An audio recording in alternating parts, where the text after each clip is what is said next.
I would like to introduce our first panel of the day, who will kick things off by reflecting what has happened in the past year in the run-up to the AI Action Summit in Paris and what we can expect now. Please join me in welcoming Oscar Williams, who will be moderating a session alongside our expert speakers, Natalie Black, Dr. Laura Gilbert, and Dawn Bloxwich to the stage.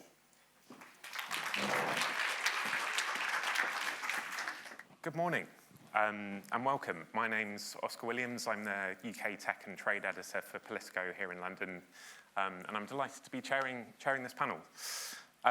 It's been just 14 months since world leaders and tech execs joined Rishi Sunak at Bletchley Park for the first AI Safety Summit. Back on November 1st, 2023, Donald Trump was still fighting for his right to a second run at the White House. High Flyer Capital was a little-known Chinese hedge fund, and Elon Musk had yet to make his midlife career pivot. Fast forward to today, and the political world looks a little bit different as politicians descend on the Grand Palais in Paris to figure out how they can work together on AI, or at least that's the plan. We have a reporting team out in Paris this week who revealed yesterday that the UK was minded to side with the US in withholding its support for the political declaration that will be signed today. We'll be keeping a very close eye on that over the course of the next few hours to see if they can reach a landing zone. Donald Trump might not be there in person. He's sent his Vice President, J.D. Vance himself, who's just delivered his own speech in Paris, but he is casting a very large shadow over proceedings as the world waits to see how his tariff threats play out. And one French official played down the importance of the declaration to our colleagues earlier this week, saying the big diplomatic declarations, they're not what matters. They emphasised that France would rather shift the perspective and the conversation on AI, and we've just heard exactly how they're planning to do that from the French ambassador herself. Now I'm joined this morning by 4 leading experts on AI from big tech, government backgrounds, and the regulatory world to help us figure out how we got here and what's changed over the last 14 months. Natalie Black is Ofcom's Group Director for Communications and Networks and is responsible for leading the regulators' work on the implications of AI. Dr. Laura Gilbert is the Head of AI for Government at the Ellison Institute of Technology at Oxford and an expert advisor to the UK government. And Dawn Bloxwich is the Director of Responsible Development and Innovation at Google DeepMind. Dawn, first question to you. Your boss, Demis Hassabis, is in Paris this week and said over the weekend that DeepSeek was the best work to have come out of China, but that the model's development costs have been understated. It didn't show any new scientific advances, and that key parts of the tech were built on Google's work. Do you think we've overly bought into the Chinese hype? I mean, I think our view is that DeepSeek is very exciting. It's been great to see it come out. I think there's been some great work done there, great team, really sort of like interesting sort of like outcomes as well. But I think from a scientific capabilities, we haven't seen any movement there. This is really in line with what we would have expected in terms of scaling sort of expectations around AI. So I think, yeah, we're excited to see it happen, excited to see it come out of China, but we don't see it necessarily as surprising. Okay. And if it's not DeepSeek, what's the most exciting breakthrough in the sort of science behind AI that we should all be focusing on at the moment? Yeah, I think that the last year has just brought around so many different developments within AI. It's been incredibly exciting. I think the area that I'm most interested in at the moment is an area that we're doing like a lot of prototyping and researching in, which is the area of AI agents. So we had 2 projects come out last year, which was Project Astra and Project Mariner. Project Astra focuses on this sort of like idea of multimodal understanding of the world. And I think that's just so interesting because I think the possibilities for particularly educational use cases is going to be like great. And Project Mariner is our first sort of like step into having agents perform actions on behalf of behalf of users. And I think those two areas are going to be really interesting as we see them prototype, as we learn from them. We have them out at the moment with trusted testers, and I'm just sort of like excited for the potential there. Yeah. Could you talk through any of the sort of potential applications? Yeah, so I think for Astra, because you're looking at, having an agent understand the world, I think the educational use case is really good there. It can just sort of help you interpret, you can hold it up, show it something, and it will be able to explain more about it, translation of languages, explaining some of the science of the world. And I think, at DeepMind, we're so fascinated by the area of science and what breakthroughs we can make. I think if we're helping others understand more about science, that's a very exciting place to be. And I think for Mariner, what we're very excited about there is the possibility of taking away some of those mundane tasks that people have to do on a day-to-day basis. Maybe there is a way that agents can help us be more efficient and more effective, and that's the hope.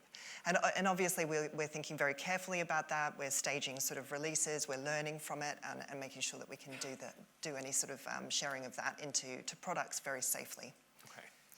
And how do you think, it's a very sort of broad question to kick things off, but how do you think the thinking around the AI governance debate has sort of shifted over the course of the last year and a half?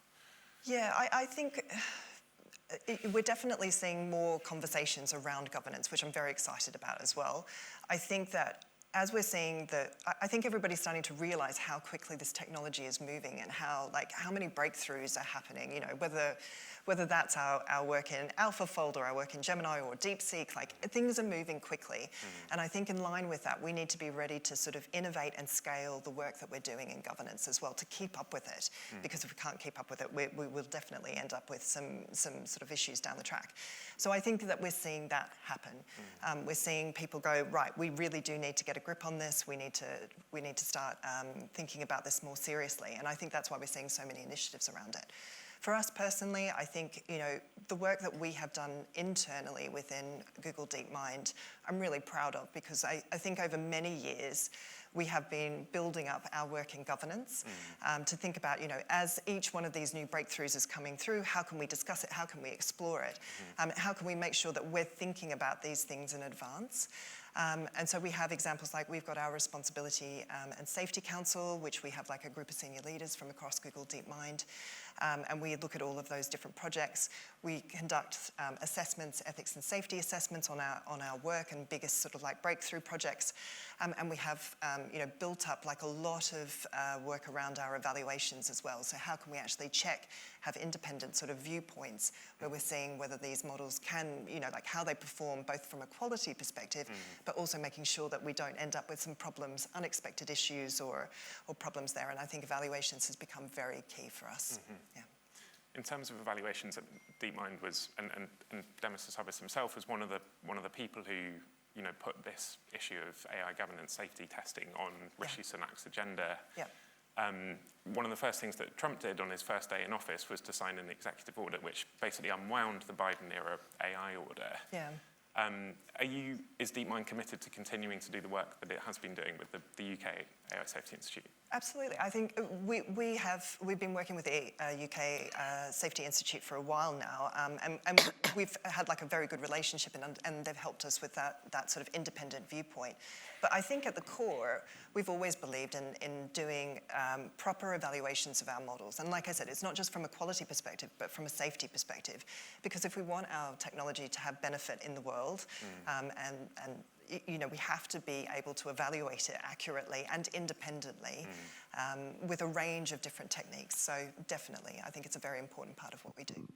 My colleague Tom Bristow reported on Friday that the government was planning to pare back its plans for UK AI regulation. Before Labour got into government, and even for the first few months, they talked about making the sort of mandatory, the pre-deployment access testing mandatory before products could be released to market. Yeah. They've obviously walked away, or they seem to have softened their language on that quite significantly, and Peter Kyle sort of confirmed Tom's story in an interview with UK media on Monday. Are you happy to see that development? Are you happier to proceed on a sort of voluntary basis than to see sort of legal requirements imposed on DeepMind?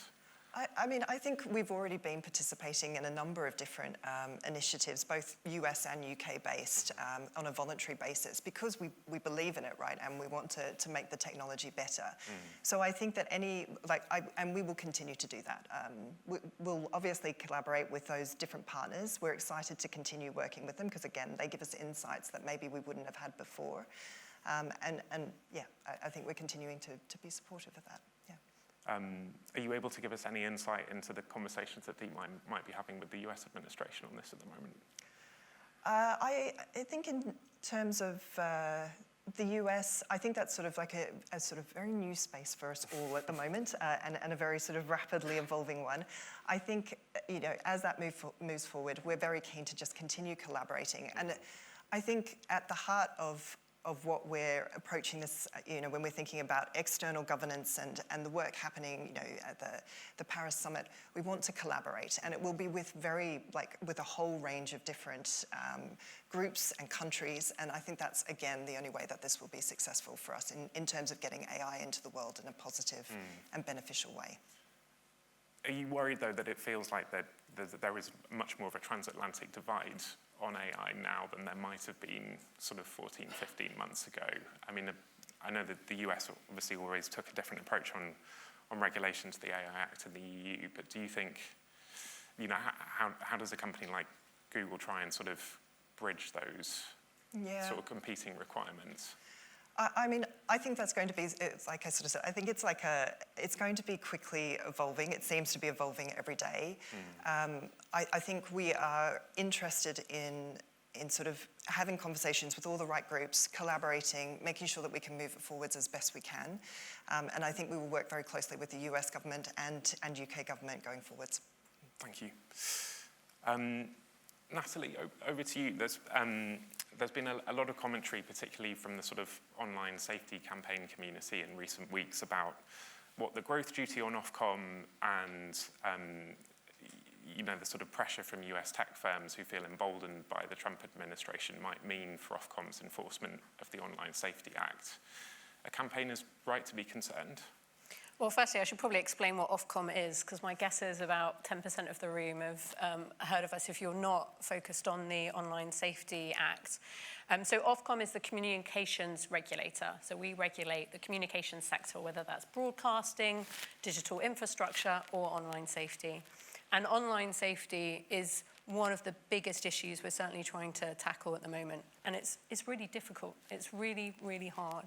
But we're absolutely committed to implementing the Online Safety Act. I'm delighted. I've got quite a few colleagues who have joined me here today who will be speaking throughout the day, because part of our job is explaining exactly what the Online Safety Act means, how we're going to implement it, and how we're going to work with a range of companies that's affected by it. So last week, for example, I think we had a 3-day online conference. There were almost 200 companies turning up each day to understand how they get involved. So it's not easy, but we're absolutely committed to it. But I should emphasize that beyond online safety, Ofcom has a big role to play in the AI debate, particularly because of the sectors that we regulate. If you think of any sector in the world, the communication sector is probably the one that has been disrupted the most by technology. And that brings massive opportunities, but it also brings challenges, right? So whether you're thinking about deep fakes in broadcasting, or you're thinking about cybersecurity in digital infrastructure. Okay. Just one more question on this, and then we'll move on.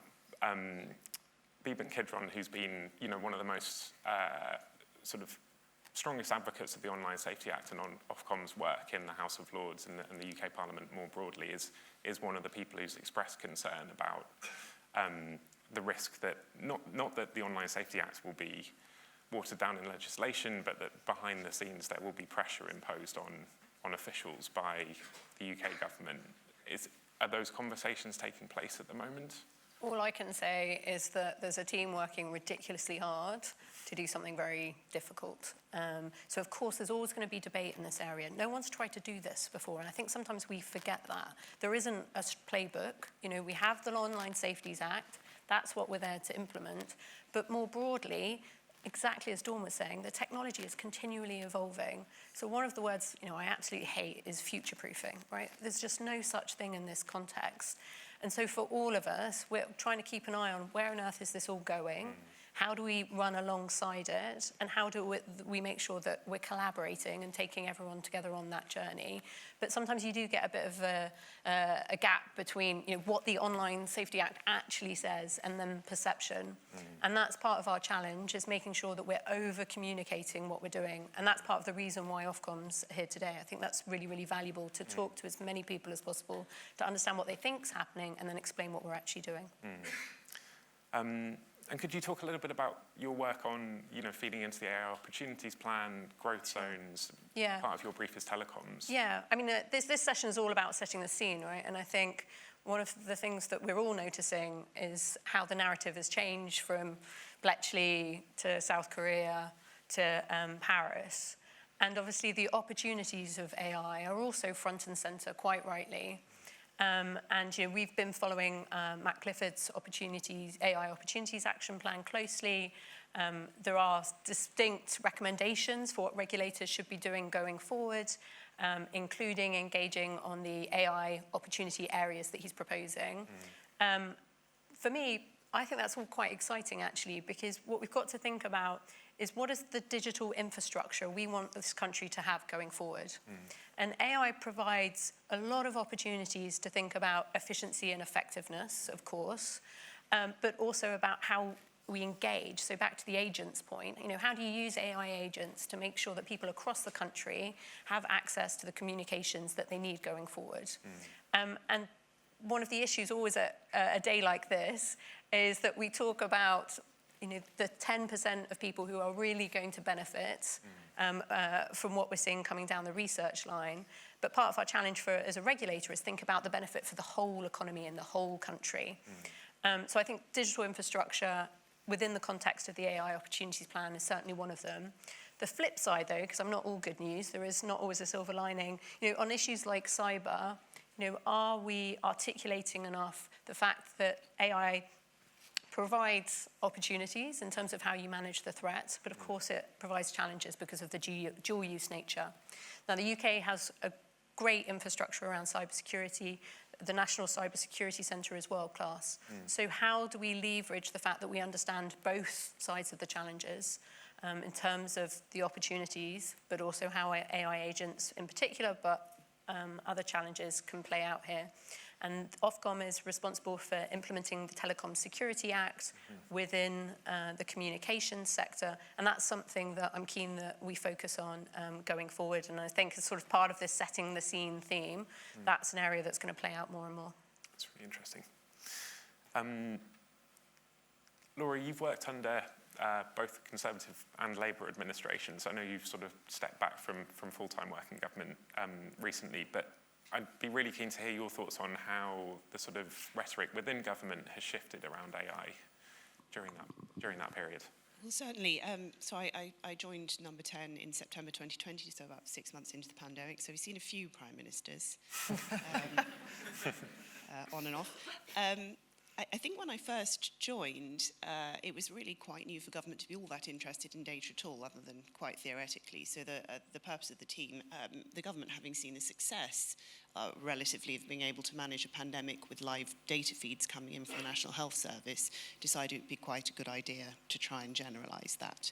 And so I built the Number 10 data science team, and we now have 8,000 live data feeds going into Number 10 that talk about, what's going on in the country, how delivery looks, are there any red flags, etc. And from that, you can do, rapid predictive modelling, try and figure out the knock-on effects of policy, decisions. And that's very, very useful. And I think that in itself has changed the way government sort of thinks about data and to some extent technology. And then, of course, ChatGPT hit. And the very first thing that happened in government was 6 people immediately declared themselves a new head of government AI, which is sort of, it shows you that it's a slightly chaotic system where people don't always know exactly where everything sits to start with. But very quickly, I think the risk sort of narrative took hold, as indeed it should. I was quite early on in a meeting with Alex Burghardt, who's a Cabinet Office Minister, and Jeff Hinton, who was terrifying, actually. And, his explanation of the risks there were a few things I'd really never thought about. A couple of them really struck me, and I feel silly retrospectively for not framing it this way myself, but it hadn't occurred to me. You know, one of the things early on was that, you know, if you do get to the point where you have an AGI, you automatically get superintelligence, because, you know, a human brain is bounded by a skull and biology, but a computer brain isn't. You just need a little bit more resource, and it gets faster and smarter and runs in parallel. And the other thing he said was, in my head, kind of the risk of a superintelligence looked a little bit like Skynet, and indeed the risk of just more, even narrow intelligence used really, really well. And he said, no, you're sort of misunderstanding. He said, Donald Trump was able to use Twitter to get more than 2,000 people to invade the Capitol, and we don't think he's a superintelligence. So, you know, what could you do on Twitter if you were really, really super smart? It's not about taking over resources, it's about the way that you change the way that people think. And so, of course, government was very concerned, particularly with the point of view of defending democracy. And we had task forces set up for resilience and for, you know, trying to make sure that our democratic principles were sort of safeguarded. And then, of course, the more existential threats that can come along with this kind of technology. And as that work sort of started to pick up pace and the Safety Institute was put in place and, you know, the work started to look really solid there, collaborations were built, it then really became apparent that the opportunity was almost the next threat. So I was on a lot of panels, a lot of time people going, you know, let's talk about the ethics, let's talk about the risks. And I started saying to a lot of people, well, there's a huge risk in not doing this. We've got massive risks of not bringing people into government that can do this really well. Sort of on two fronts. One, if you're building a bank and you need really good cybersecurity, one of the first things you do is go and hire the kind of people that could hack into your bank. Make sure you've got the best people on your side because they know how to prevent those sorts of, you know, risks. And then on the other hand, how are we going to keep funding the kind of services and build better public services if we don't take advantage of this tech? So sitting back and just managing the risks and not kind of going in and gripping things ourselves is in itself a risk. And so we set up the Incubator for AI, which I was the director of until the end of December, and now advise. And that was bringing people from industry, really top-class professionals stolen from tech companies and academia, to come and actually build things that we think could really help the public. And the sort of tagline is making government more human. The aim is to reduce inequalities. We can use AI as a society to make inequalities much worse. Or you can very actively and thoughtfully try to reduce inequalities. There's so many ways to do that. You know, can you get better access to legal services so that people can afford a uniform sort of level of legal advice? Can we make medicine race blind? Can we get preventative, you know, solutions out there really early? And can we make public services much more efficient so that we can afford them and we can afford to keep, you know, improving the standard of care rather than it dropping slowly over time? So I think what's happened with the opportunities action work is that the government has really sort of clicked into that narrative and is now putting a great deal of resource behind it and giving a bit more thought to how you can interact with industry to try and sort of turbocharge that sort of work. The incubator has a principle of radical transparency. The code is open source. We believe in that very strongly. Not everything, but, you know, as it passes beta, it goes open source. We want people to be able to use that code. We want them to contribute to it. And crucially, we want to build that public trust because, you know, the first thing that happened when I was on Twitter and we'd announced the incubator was a lot of people came in and they said one of two things. And the first one was, you're going to be rubbish at this. Government's not competent enough to deliver this kind of technology. And I think we've proven them wrong. And the other thing they said was, well, we think you're going to use this to take away our benefits. It's not going to be in our best interest. You're going to do bad things to us. So, you know, we push everything really into the open, show people exactly what we're doing. So if you want to know, you can literally go and check the code. So I think it's not just a sort of step forward in terms of government really looking to do more of the doing and very actively drive things, but we're also really aiming to be a lot more transparent. Certainly the code and the practices are very transparent, and you can kind of ask the incubator anything you want. And we need to move towards a place where we have a lot more data transparency, which I'm hoping will sort of click in with the National Data Library sort of work, because that's the other side of openness, is what data we're using, how we're using it, and can you assess that, evaluate it, check we're doing the right things and the outcomes are good. Just one follow-up question on that. I mean, you talk about how the sort of shift has taken place in government between the two administrations. That may have happened without the change of government anyway. Yeah. Do you, I guess with the public's, there are sort of, the sort of Skynet concerns, as some might put them, about AI, but there are also sort of much more mundane day-to-day concerns about the impact that it might have on people's livelihoods. It doesn't feel like we've heard a lot from the government on that so far. The rhetoric has been firmly on mitigating sort of cyber terrorism risks under the, and bioweapon risks around the sort of safety summit last year. It's now very focused on ensuring that we're not left behind in this race. Do you think there needs to be more focus from ministers to sort of try and reassure the public that they'll be taken, that we won't see some of the issues that have existed in previous industrial revolutions happening again now? I mean, on the not being left behind point, we're not only not being left behind, we probably are at the forefront in many ways. Like, legitimately, there are countries we don't know what they're doing, but the countries we work with, the incubator is very far ahead. Even Singapore, they have a fantastic government technology centre, but it's not very integrated with departments. So what you see is lots and lots of really good chatbots, and they have a great way. They roll them out. If people don't use them, they kill them. If they do, they invest further. What they're not using is integrated AI to improve services directly as part of the workflow. So we're not bringing up the rear here, we're in front. When it comes to the jobs, it's a very, very interesting question, and it's really challenging.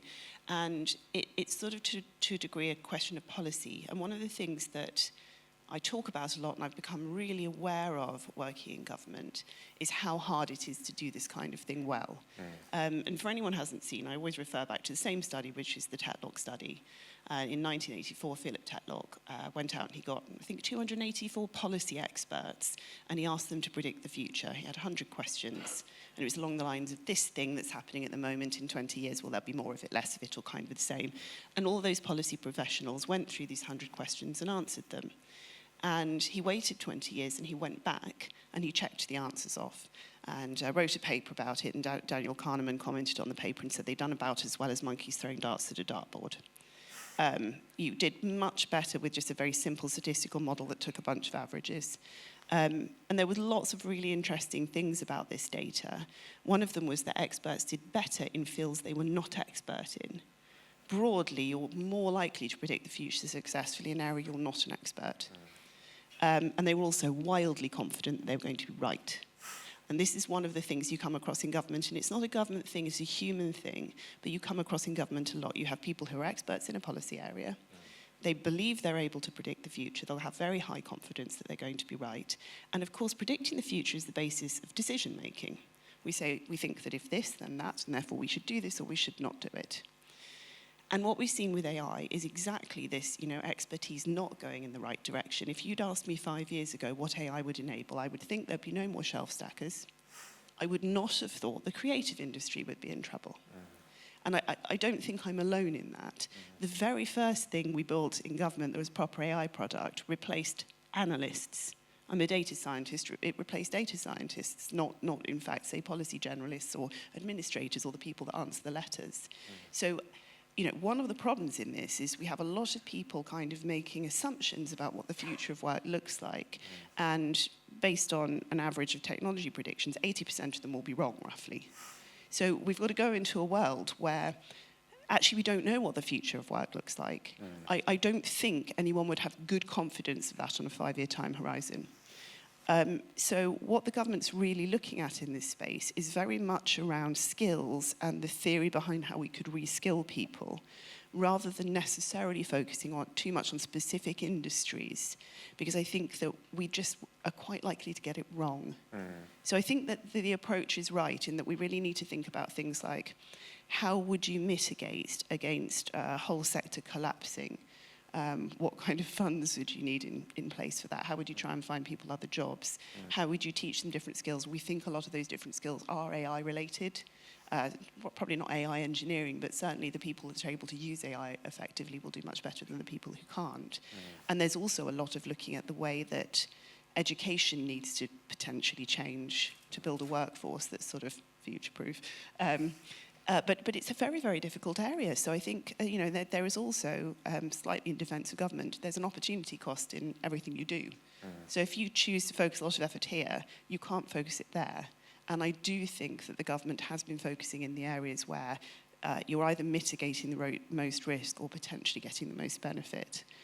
So I can't answer the question of what the government's going to do about the future of work. There's certainly a lot of thought about it, and certainly we're watching markets very carefully, I would say.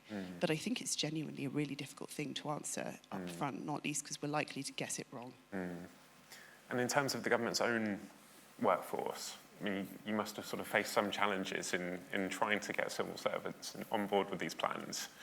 Do you have any sort of guidance for people in the audience who might be facing similar challenges in the private sector? Sure. I mean,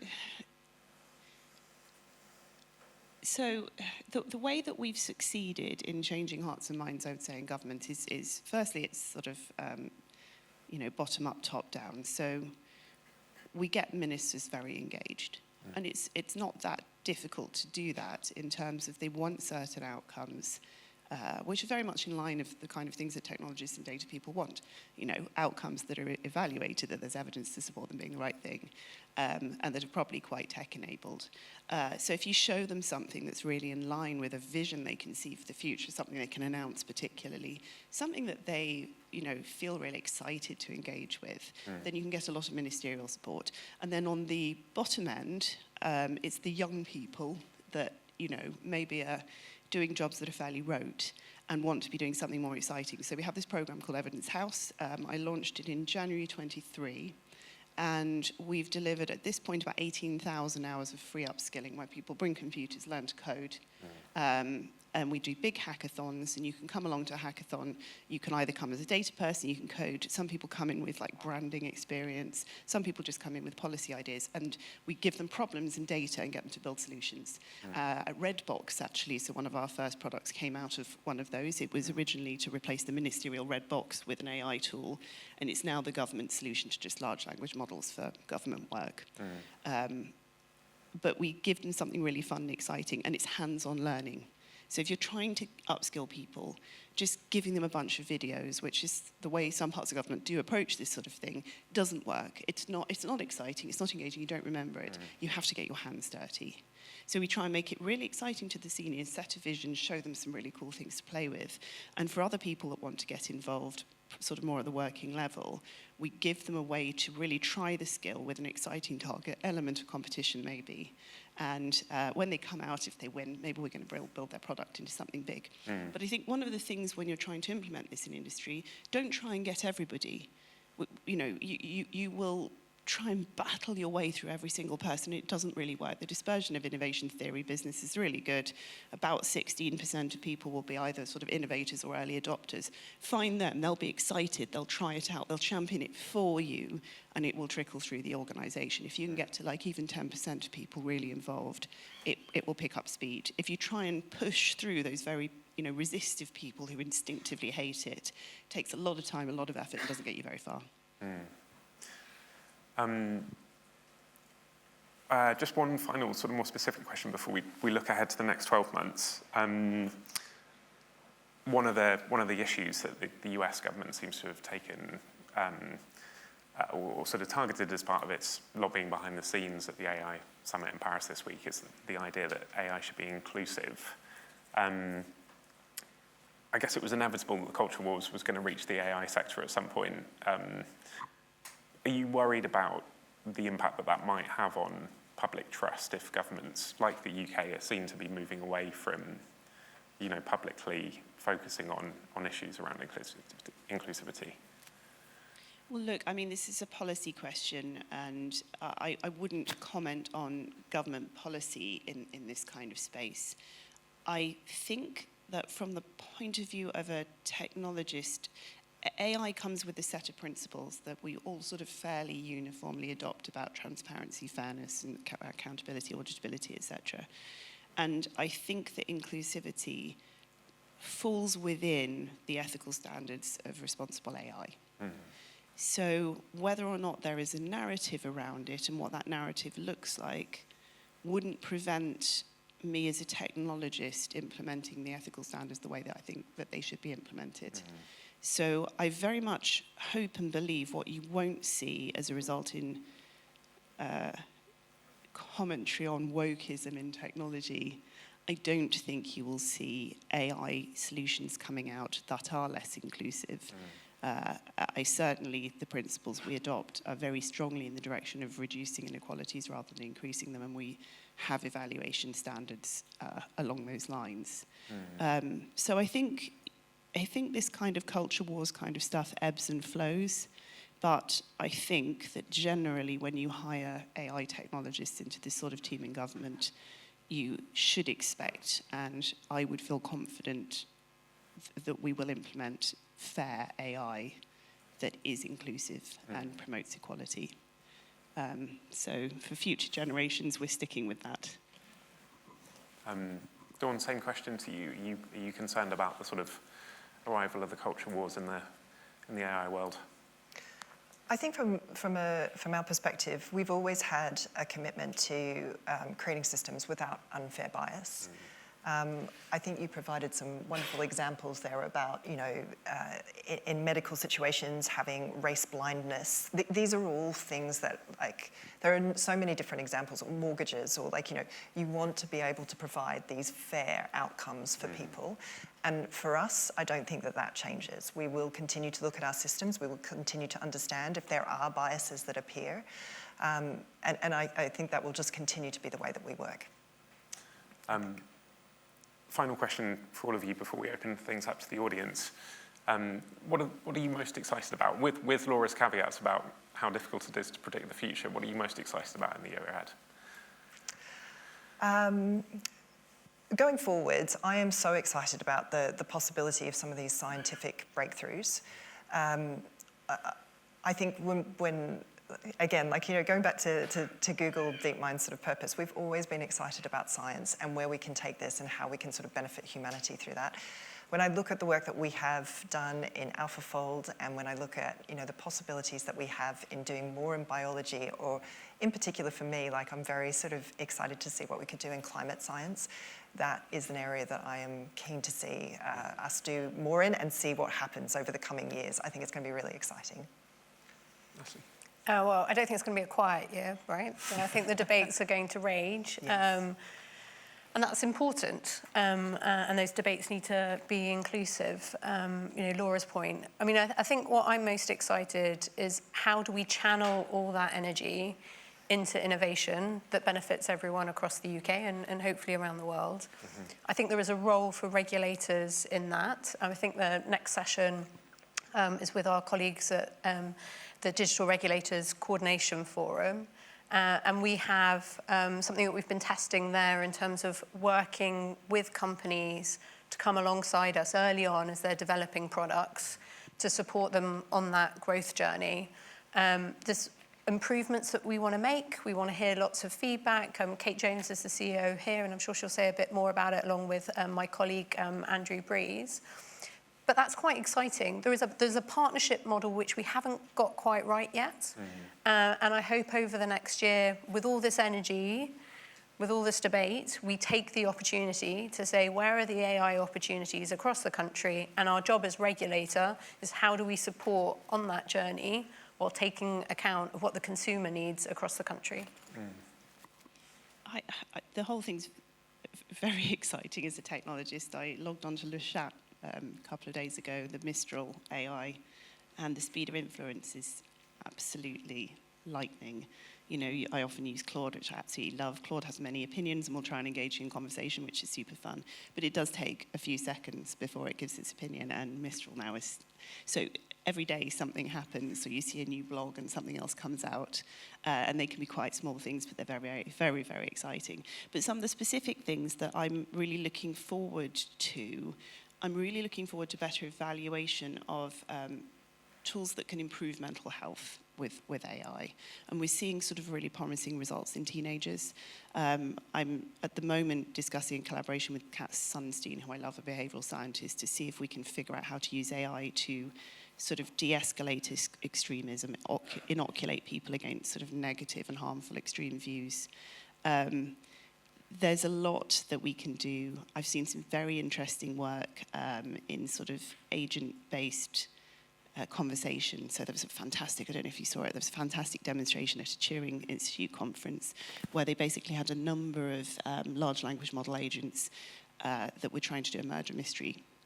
And it was Murder on the Orient Express, and each of them had been given a personality and like some limited, very limited facts. Yeah. And they were trying to figure out which of the AI was, agents was the murderer, which is fun and interesting. And they're constrained, so they can only talk in human language and they have to have conversations. You can watch the conversations they're having.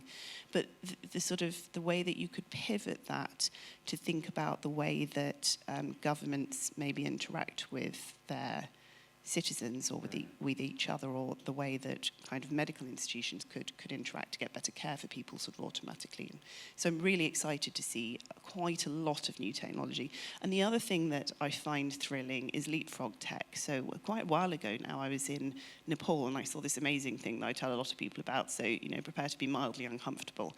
They were handling smear tests. And because they didn't have sort of a national health service the way we do, they needed to address the problem kind of fairly straight on. So they'd got a system where they were sending vans out, and you'd have a little pointing device, with camera on the end, and a mobile phone. And the technologist could look up the lady, and it would scan your cervix, and it would say, yes, there's some cancerous cells. And if there were precancerous cells, they'd whip out a laser, burn them off, and you're done. And you compare that to the UK, where you get an appointment letter, you go in a month, relatively uncomfortable and painful.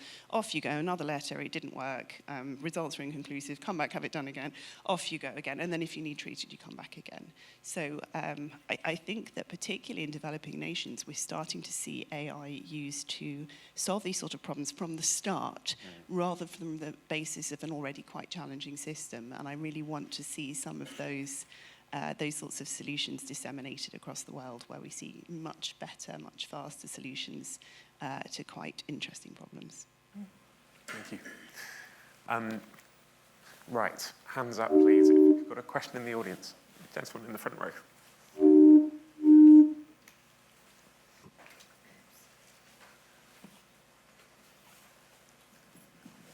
Thank you. My question is, does the UK government now lack ambition with their investment in AI? So the UK government announced 14 billion, Paris has recently announced 90 billion, and the US has announced $500 billion. Or is the strategy not about the amount in the future? Is it more a deep-seek model going forwards? Laura? Well, I mean, money is always a trade-off. We need money for a lot of things, and I think some very careful calculations have gone into the sort of numbers that we're looking at. But one of the ways that government can go wrong, and does go wrong in technology on a number of occasions, is having too much money. We have seen a number of instances where we procure incredibly expensive systems that maybe take 5 years to get delivered, and then don't deliver a solution to the problem that you actually had. You go out for very big spends.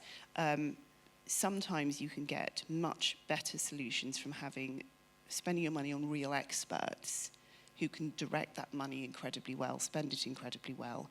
And in a lot of cases as well, you don't have to directly spend. We have a lot of opportunities that you will sort of see emerging for partnerships with very big institutions that will be very lucrative in terms of access and data and skills and all those sorts of things that we need, that we don't necessarily have to stump up huge sums of money on. So I think, for me, it's a very good start, and I think the investment will continue.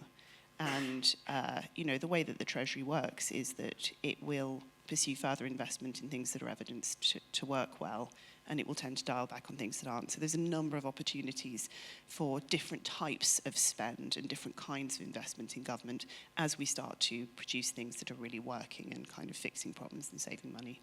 So I'm not concerned personally, but that's my view. Maybe I'll add, as a reformed civil servant, if that's the way to describe it, my advice is, numbers in a press notice is one thing. I think what's really important in this space is implementation. and laser focus and making sure you've got all the right people around the table and you're really clear about where you want to get to and you don't get distracted along the way. I think certainly from a regulator's point of view, part of our job is setting the framework for the country of predictability so companies know how they should invest, right? Because the mix of that money is public and private sector, and we're in a world, I think, collectively where we want to leverage more and more private sector investment and bring that to the table. And there's certainly a role for regulators providing predictability, providing a framework that everyone knows where it's going, where we can play our part. But for all of us in the room, I really encourage us to focus on the implementation. It's not easy. Lots of things going on in the world. Back to my point about noise and everything else. But the country that's going to do best in this space is one that has a clear strategy and sticks to it. And there's a role for everyone in that, whether that's the public or the private sector. Really agree with that. Dawn, same question to you. I don't think I have that much more to add to that, actually. So. Okay. Thank you. Can I just ask you about sustainability? Are you worried about water, resources? Yeah, I mean, personally, I'm very worried about water and resources, and I think this is I think there's a behavioural science solution to some of this, which we're looking to implement in the incubator when we've got a little bit of spare time. What I really want to see for all these AI tools is, and we will implement, is a ticker that tells you not so much what you're spending with every question, every communication, but what it costs in sustainability. We should, as a government particularly, and I think as organisations, if you're implementing particularly a load of large language model kind of chat interfaces and people are using them for very trivial things or using them badly, where they're asking the same question phrased differently over and over again, you should have a really strong awareness of what that kind of costs the planet. And of course, there's a lot of science and research as well around how to make these sorts of models much more resilient in this space and less expensive in resources, and we need to invest really heavily in that. But step one for me is making sure that people understand, that it costs a bottle of water every time you have a standard length chat with ChatGPT. So we need to do a better job of communicating that, and for me it should be a feedback loop. Yeah, I totally agree. And some of this is not new, right? It's about properly assessing what is the whole cost of a project. And we shouldn't just be doing that in AI and technology, but across public policy. Before this job, I was in Asia for the last 5 years. And it was very interesting to see how a number of governments, obviously Singapore, but also South Korea and Japan, were really putting their systems under pressure to think about the long-term implications of their technology strategies, because ultimately they think that actually that's where the competition will ultimately play out.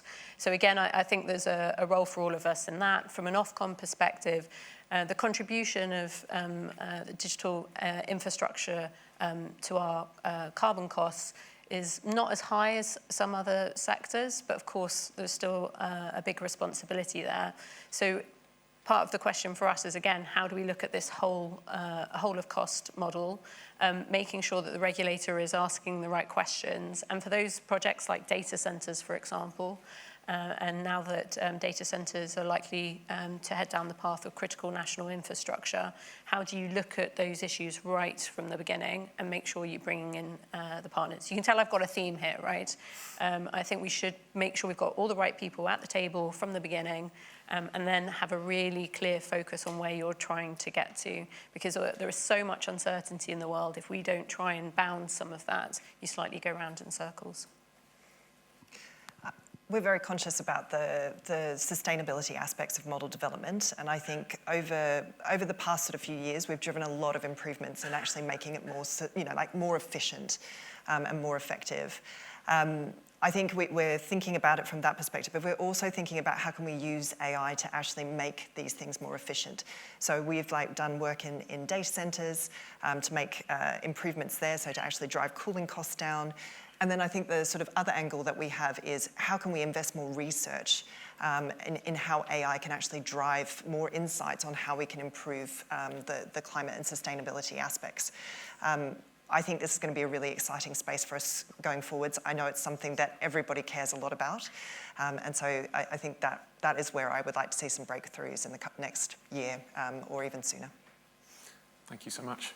Well, thank you all, and thank you for joining us. I think that's about all we've got time for. But the next session will be starting with the DRCF shortly. Thank you very much.